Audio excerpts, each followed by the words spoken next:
So how do they sound to you? Do you have any comments about the list here? Would like to add any suggestion to it?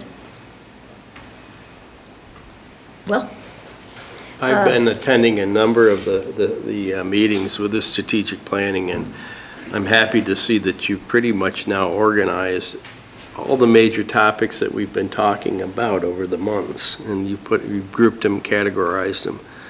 That's good, because now we're on a path, it looks like, for some direction here to achieve some of these. So this is good work.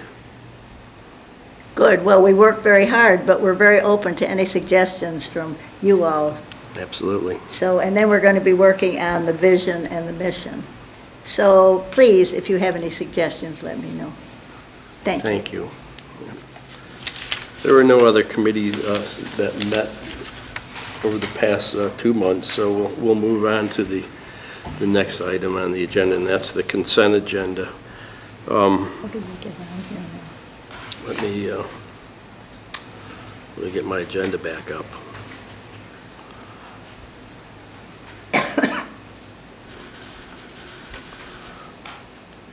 That include the vendor warrants? No, we're going to take a look at the minutes first.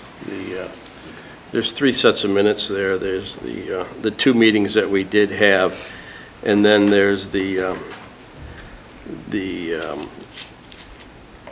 approval of the minutes of the strategic plan. And so we could do all 3 of those minutes if I could get a motion to have those approved. So moved. Second. Okay, it's been made by Ricky and seconded by Kevin on the minutes. So is there any discussion on those?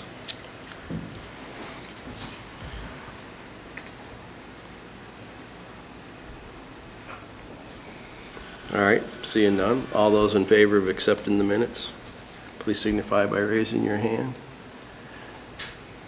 That's unanimous, Barb. I keep losing my agenda.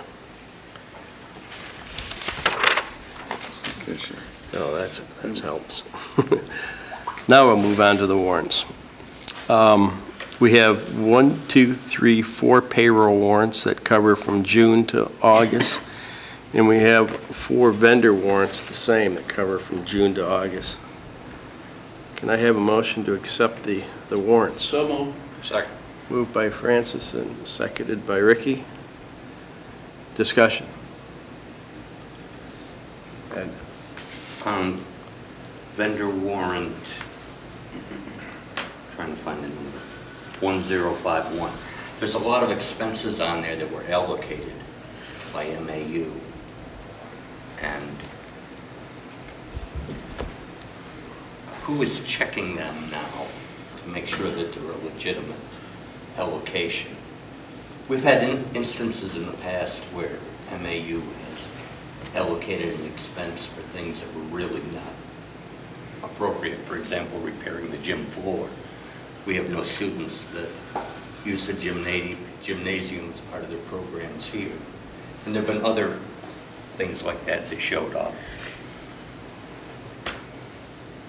And we need a methodology to actually verify these. And I know you're too new with the job done. Jim will answer that. Yeah. As you're aware that we have overlap this summer with Greg, who is actually with us through the end of this week. Stephanie has been working with Greg, and will use the same review process that he has been using as those invoices come through to it. And I'm also, as I have been in the past with Greg, whenever there is a question at one, we do review it together. Okay. I also noticed a couple of mileage reports that were from January and February. How come they're not turned in a more timely fashion?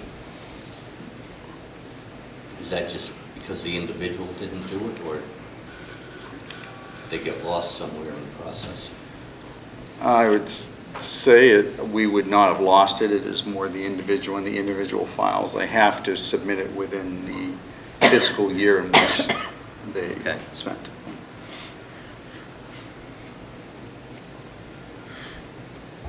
Anything else, Ed? Anyone else have any concern on any of the warrants? Okay. Then if there isn't, we'll look for a vote. All in favor of accepting the warrants and as presented, please signify by raising your hand. And that too is unanimous. We have in the Dropbox the cash flow statements from the treasurer, the revenue and expenses. Are there any questions or concerns on any of those? I have a question. Yep. What interest on investments, you guys, what investments do you have that you're earning interest on? Stephanie.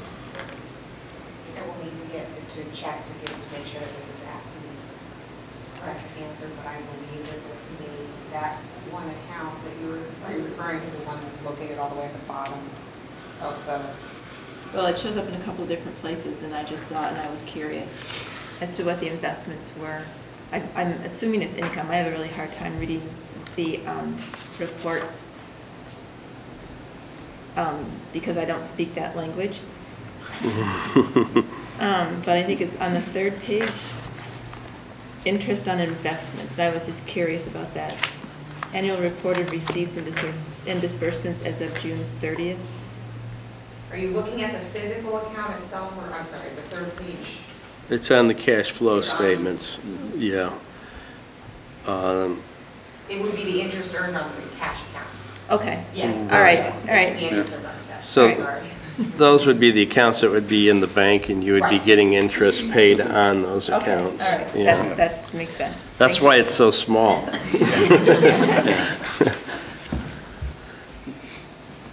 Okay. Anything else on any of the statements? All right, we don't need to vote on those, but we'll move on to the action items then. We have some nominations this evening. Jim?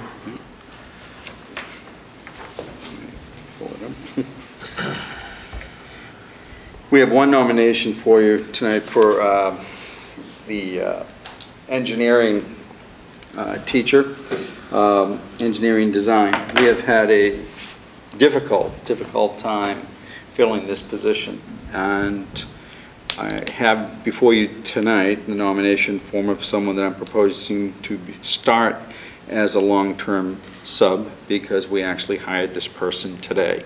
So I will then begin the process to apply for an emergency license for them, but that would not have been before you tonight. We've been down the road with two finalists. One that withdrew because didn't accept the offer because we could not match the money that someone with engineering talent would demand. The second decided that the hour, 15-minute commute was more than they were willing to endure. And we've come close with a few other candidates, but either distance or money, they did not become finalists, but in preliminary discussions, either distance or money has made it difficult to fill the position. The person before you today is a recent college graduate with a degree in physics, has some engineering experience in internship level only. As I said to the candidate today, in all probability they will not be eligible for a CTE license, but we need to put a person in that class begins 2 weeks from Tuesday, right? And we have advertised traditional methods, non-traditional methods, networking, advisory committees, lots of interest, but not a lot of bites. This could prove to be an outstanding candidate, but that's why I'm starting with the long-term sub, because it'll give us that option. I have a lot of confidence in the candidate, but she was interviewed by the three of us this morning. A very impressive young woman, but lacks teaching experience and years of engineering experience, which some of the other candidates had, but as I told you, for whatever reason why, we haven't been able to come to an offer. So I bring forward to you tonight the nomination form for Carolyn Bartlett as a long-term substitute in engineering and design with the intent to apply for an emergency license. And if you have any questions? Have you submitted her background checks? We have submitted her background check. If it is not completed by the time school starts, we will put a full-time paraprofessional in the room with her, and she would not be left alone with any students in that case. And that's been one of the operating practices we've been doing. It's rare that that's happened, but in the case that someone does not have that.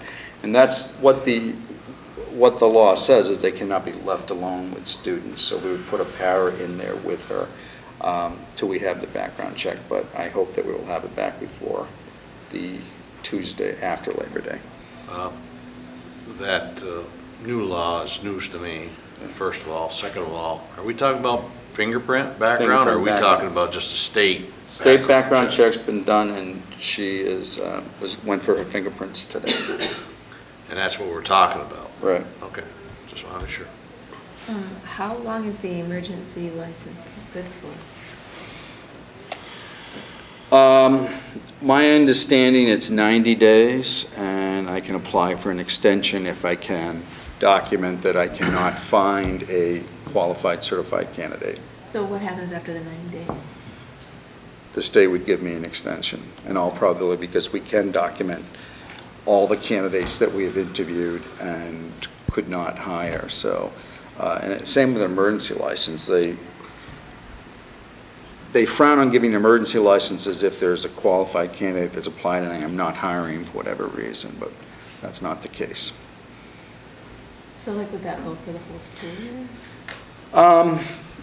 I don't think it could go for the whole school year, but. Well, what's the process after? I mean, at what point does An that emergency no longer- license. Oh, an emergency Yeah, license. yeah, that would come through. And just so you know, that a long-term substitute by contract receives the same salary and benefits as a teacher, but it's per diem, it's not salary, so they get paid on a per diem basis, but it's for this person, it would be the first step of the contract under the bachelor's level, whether they had the right certification and endorsement or not, and that's by contract. Jim, when was the last time you hired a long-term substitute? My question's leading to what kind 2 years ago. mentorship will this person have? We'll still assign a mentor to this person. We will treat this person just like they're a teacher, you know, and it is my intent to apply for an emergency license. It just didn't happen today, so I don't want to tell you that that's how I'm hiring them. So it just gives us a little bit more of an option in case there is a snag before the next board meeting or not. Well, then, is she required to take the courses to get the license? If she wants to pursue the full license, she is. Okay. And when But- would that start? Well, the clock would tick once I apply for the emergency license for her, and once she's hired that way. The clock won't start if she is still a long-term sub, because the clock counting those 3 years to get it. And as you know, that's some of the difficulty we've run into with people in the past. I mean, I can't physically force somebody to take a course, and they have 3 years to complete the courses, and if they don't complete them, then they don't get the license extension. Right, I understand now.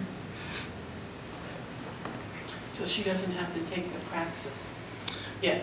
Yet, yeah.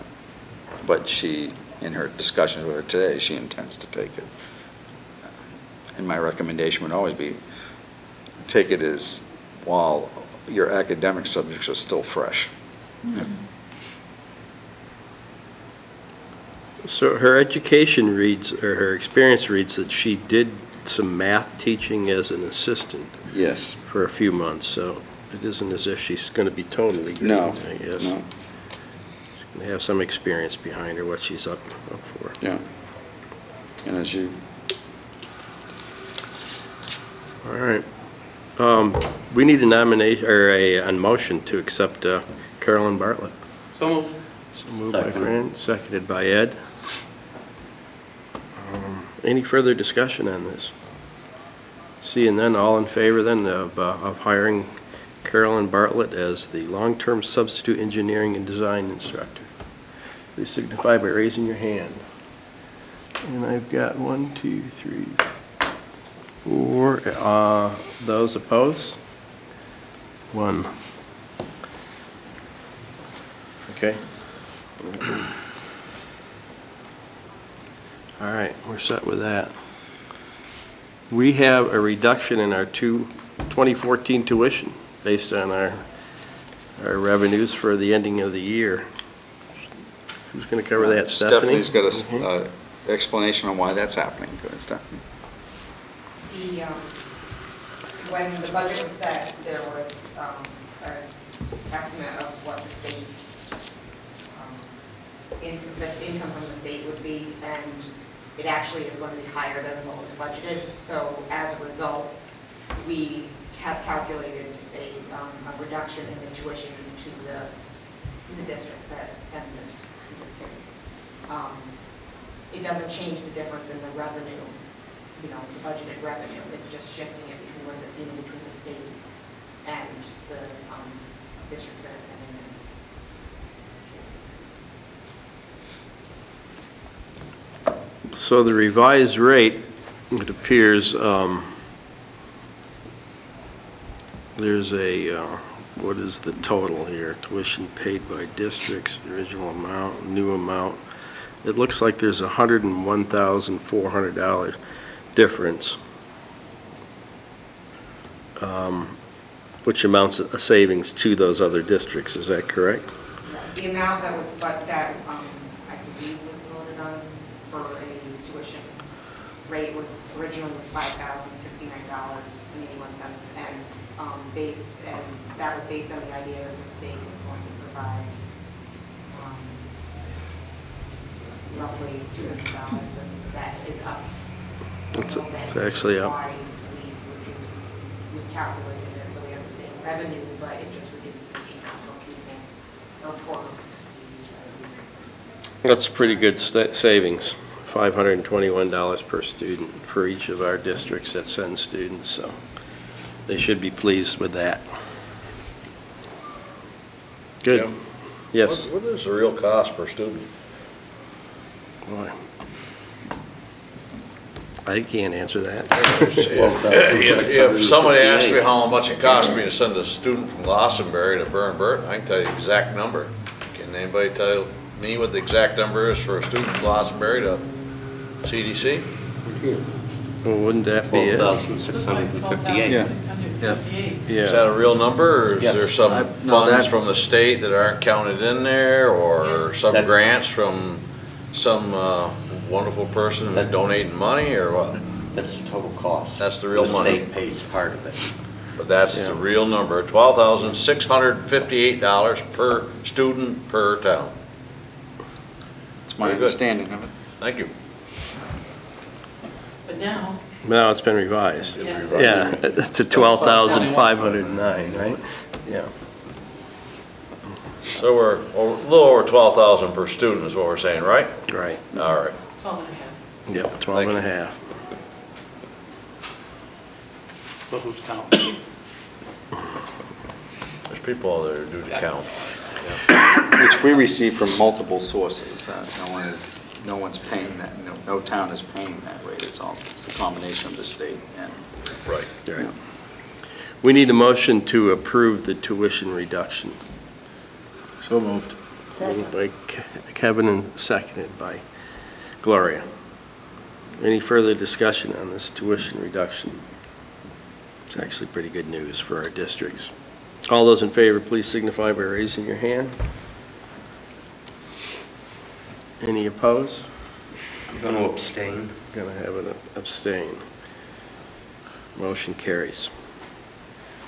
I'm not sure that we don't have some other expenses that might be coming up.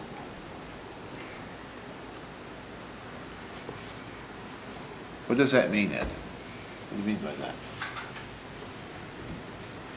Well, we've lost tuition with at least one teacher that's left, and I don't know if we have a second one or not that's leaving. I don't understand all the ramifications of all of this, so I'd rather stand back until I know more. But a decision is being made tonight, and I don't have the option of delaying it. This is a budgeted fact. It isn't. Yeah. It isn't a what's over fact. If you budget X number, that was a taxpayer identification code. So this is what the taxpayers had to input into the process. And so now you're telling the taxpayer that we just reduced it by $500. It's part of the budget. It's not something that you could change or save. Yeah, that would be my impression as well, is that that budget was approved by the voters, and that's the Well, amount that we have to work with. Yeah, and traditionally, we've always rolled over what, any monies that were left over into the following year's budget. So the taxpayers get it back anyway. This is too different, and I think. Yeah, that's two different things. That's rolling over into a fund balance, and Which we're we did allowed do. to do that to a certain point, a certain amount, I believe. I think I could be stand corrected, but I think we have to vote to reduce it, otherwise we increase our budget, we would increase our spending if we kept this money. Yeah. Am I right on? But this is, Yeah. we have budgeted expenditures and income. This is a process that's taking place practically every year that I can recall. It's good, when we set our budget, we always only have an estimated revenue from the state. It's never exact. But I do understand what Ed is saying. If in fact we could keep the extra revenue from the state, because there could be some anticipated expenses, it would be nice to have a reserve. I think that's what he means, but I'm not sure we can do that in this case. I actually asked Greg and I were discussing it today, and he believes that it's a requirement that we do this, but I believe so he too. wasn't positive, and if you'd like, I will. Yeah. Okay. See if it's a requirement that we're doing this. Thank you.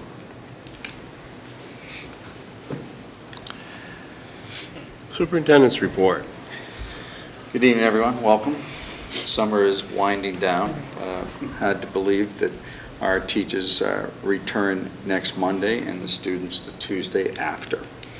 One thing that did happen this summer is Mike Lawler, Marie Pierre, Huguet, and myself, along with 5 of our teachers, went to Lake Maury in Fairleigh, Vermont for the summer CTE Career and Technical Education Conference put on by the directors of the career centers and the Agency of Education.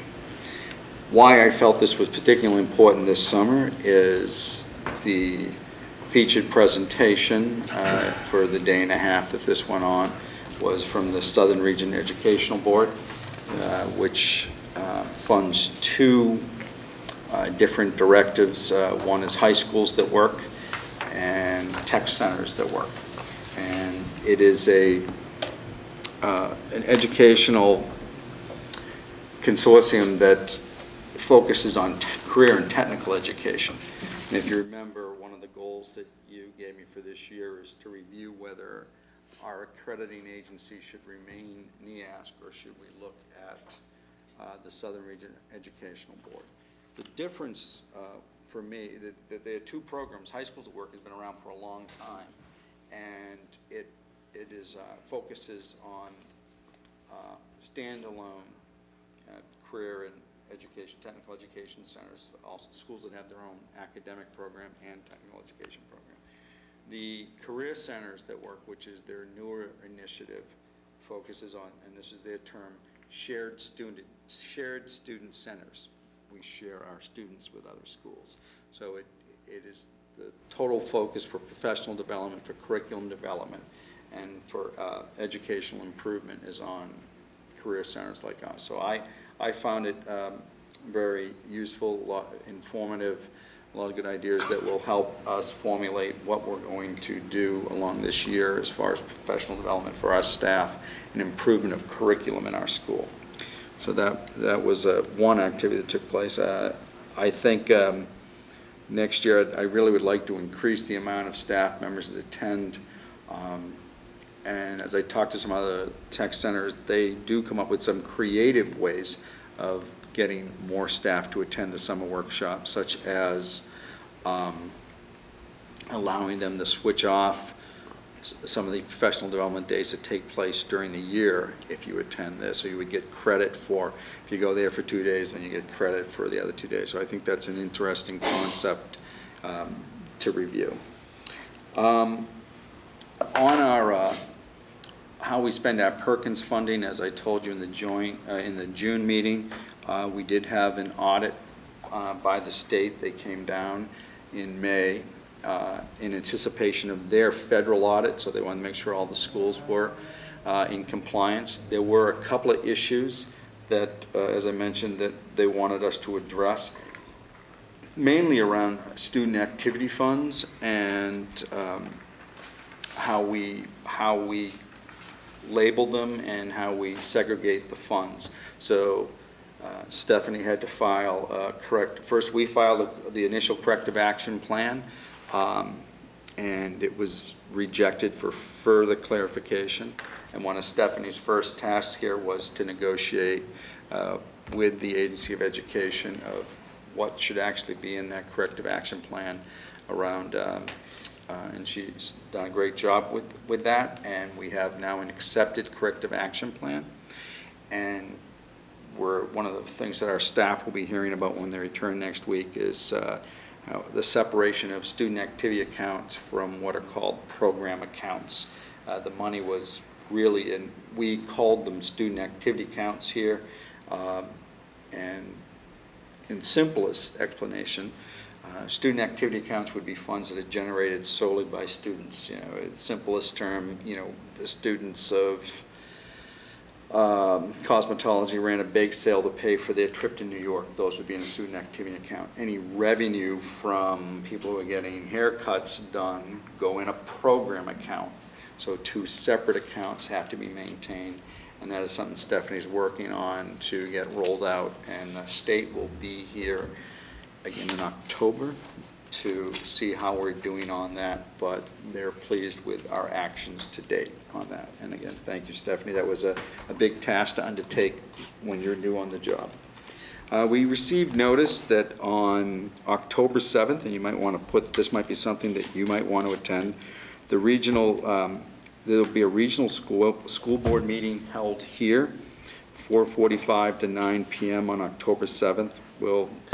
When we get more information on this, we'll let you know. All we got is a building use form that the regional school board, I know some of you have attended, that was before with the Vermont School Board Association too. So that's the request for that. Put that in your calendar, and as I said, when we get more information, I'll let you know about that. We have 5 new staff members coming in. That's a lot for us in 1 year. So we want them to work as a cohort group. We want them to get to know each other and everything before the full staff arrives. So this Thursday at 10:30, we're bringing all 5 new staff members in. They're going to spend half a day with us. They're going to spend some time in the business office, making sure all their paperwork is up to date. We have all the forms signed and filled out that they need to do. We're going to give them a tour of the facility, both here and Mount Anthony, because it is important that they know where the cafeteria is and things like that, that they don't. And we'll talk to them about the mentoring program and all of those things on that day. Then we're going to have a lunch with them and then send them on their way, so that when they return the following week, at least they're not that new person in the back of the room by themselves, which can be awkward, and they'll know each other. Some of them already know each other because 2 of them have spent 2 weeks together doing their first course up in Randolph at Vermont Tech for their teaching methods 1, but we did not have every teacher on board in time to take that course to begin that program. So kind of excited about that Thursday. We haven't done that before, and I think that'll help. So then next week, everybody returns. And let me tell you a little about what we have planned for them. Any teachers who are home listening tonight, they're going to have the letter that we mailed them already has a correction to it. On Monday, we were doing our own presentation and workshops with the teachers, but this morning we finalized an invitation from Mount Anthony, the supervisory union, actually, their opening day. And the topic seems relevant enough to us that we're going to alter our opening day. So that's the corrective letter our teachers will get, or if they're listening today. We will keep our afternoon program together with the CDC, but in the morning, after they do their awards and their welcome back speeches, I believe it's BCIC is coming in and doing, as it was explained to me this morning, it's the Business School Challenge. There's a series of challenges that the businesses have been asked to present to the schools, and teams of students and teachers within the school can actually try to solve some of these challenges, and it'll be first come, first serve for who signs up to solve what challenge. I'm not aware yet what the business challenges are, but when I hear who the players are, who are going to be there, what businesses are going to be there, and what organizations are going to be there, they all overlap with our mission and what we do, and despite the late invitation, there's no reason why we shouldn't be there, and in fact, there's every reason why we should. It's our mission, and we need to hear what these challenges are. I was given some examples, and I don't even know if this is one that, the Newcastle Theater is going to, one of their challenges, and this was an example given to me. I don't know if this is an actual one, so let me qualify that. Student-teacher challenge team can be issued the challenge to design the scenery for the next production, thank you, at Old Castle Theater, and then so to get them involved in that way. And so I think it's important. That's about an hour. And then after that, told the NEA is coming in for a presentation to teachers on boundaries of social media and between teachers, students, and all the very relevant topics. So rather than repeat it with our teachers, we'll take part in their presentation. That goes, I think, 10 to 11:30. So we'll be there for that, and then after 11:30, we will come back over to the CDC and have lunch with our staff, and then begin our presentation, and we'll squeeze Tuesday a little. Tuesday, the teachers are reporting school here, and it is technical training. Tuesday is a technical training day. It's iPad training, it's smart board training, it's budget sense training, a whole carousel of different trainings that teachers will be moved around to get them familiar with the technology that, depending on what, not everybody's skill level is the same, so I'm not going to need to spend as much time in smart board training as others, and vice versa. So that's Tuesday. Remember, for those of you who aren't familiar, we have 5 professional development days before school starts. So all of next week, there are no students in school, but the teachers and staff are here. Wednesday, we're doing a presentation, this is a mandated presentation every year, on bullying and harassment, and what the teacher's responsibility is, how to identify it, and Marie Pierre is going to be giving that presentation for us. She's just completed coursework on that, so we'll use our own in-house expert to do that. And then in the afternoon on Wednesday, we're partnering with the Bennington Police Department, and they're going to be doing presentations to our staff on understanding the community that we serve. And Mike has put that together for us, so Marie Pierre and Mike, thank you for your help with opening day presentations. I think our staff is going to not only find it necessary, but informative. Thursday, what happens on Thursday and Friday? Thursday and Friday are the teacher-directed professional development. Most of that is if they have curriculum work they want to do before school does, or the setup of their programs or classrooms. That's what will happen on Thursday and Friday. We don't direct the professional development on those 2 days. So that is what will happen this Thursday, next week, to get our staff all set for Tuesday after Labor Day when the students return. Yeah. Yes. Are you going to have time to have input about the strategic planning goals? You were thinking of doing It's part of my talk and presentation to the staff on Tuesday morning before the tech training starts. That's what we bumped out of Monday morning to take part in. So it will be condensed, but it will be addressed. That we're looking for their input on that, along with my welcome back speech, so. Good.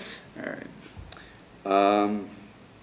And really, that's all I have under my program tonight. Any questions you might have on that? Right. Going back to program accounts, are there limitations on what that money can be spent on?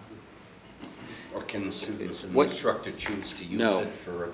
No, the program account money has to be treated exactly the same way budget money is. It has to go through our budget software, processed just like any other purchase rec, and signed off under all those same precautions and issues. So, okay. It can be, you may keep it separate within the separate accounting software for a bit until Correct. time to integrate it, but ultimately the end goal is to have it all housed. Yeah. Because right now that isn't happening. I mean, please don't think that teachers can just buy whatever they want. I mean, even under that. I didn't mean to imply that. Yeah. I was thinking of like field trips where they contribute part of the cost. Yeah. And that will be one thing that I will have to discuss with the staff as part of that opening week, that there are some, we need to rethink the definitions of how, program money that is generated, because a lot of our programs do generate revenue, and it's to go offset the program. Doesn't mean that it still can't pay for a field trip if a teacher requests it. It just has to go through our financial software, just like everything else, where right now it had been like a separate checking account, and a check was written, though there were still two people overseeing the signing the checks and all that. So in other words, if they made a graphic banner for some business in town or some... that would be a program account revenue, because all the expenses to create that banner came from budget money, so that is program account money. Culinary, they have a buffet or they did have a buffet on Wednesdays. I don't know what they're going to do this year. All that shouldn't go into a student activity account. The $5 that people paid to come and eat, it should go back into the program account, because the food was from there. The uses will probably still remain the same, because we do encourage our staff to take students on field trips relevant to curriculum and explore businesses and all of that, but it's got to be tracked differently. So that's a task that, as I said, welcome, Stephanie. Okay. Sounded good. The plan sounds very good. Yeah, I'm excited about, I like it. I'll say this to the teachers, that's one of the wonderful things about education is you get to come back to a fresh start and new enthusiasm and positive spirit. I'm looking forward to it, so. Okay, for my report, I've got two items that I want to mention. Number one, I met with the business manager of Mount Anthony High School, Mr. Pembroke, and we are working with an engineer to explore the possibility of installing solar panels on the rooftops of our buildings here, as well as Mount Anthony is looking at the middle school property. And the reason is pretty self-explanatory when we look at our electric bill. The CDC pays quarterly right now about $25,000 a quarter, $250,000, and that's substantial. The entire Mount Anthony district pays over $1 million in electricity costs a year. So what we can do to either augment or to assist in that, we're looking at revenue sources, we're looking at leasing options, we're also looking at grants, et cetera, to help us with this. But we are in the process of having an engineer looking at our site. They have satellite images that they explore. They come in with some instrumentations. They get on the rooftop. They examine the roof and its structure, et cetera. So we'll see what happens. Maybe eventually our engineer program can make those panels right here. That'd be something on it. We certainly would want to, and I mentioned this to the engineer when we were meeting, that we would like to have our students involved in the process as it develops all the way, because it is very up-and-coming technology. There's no doubt about that.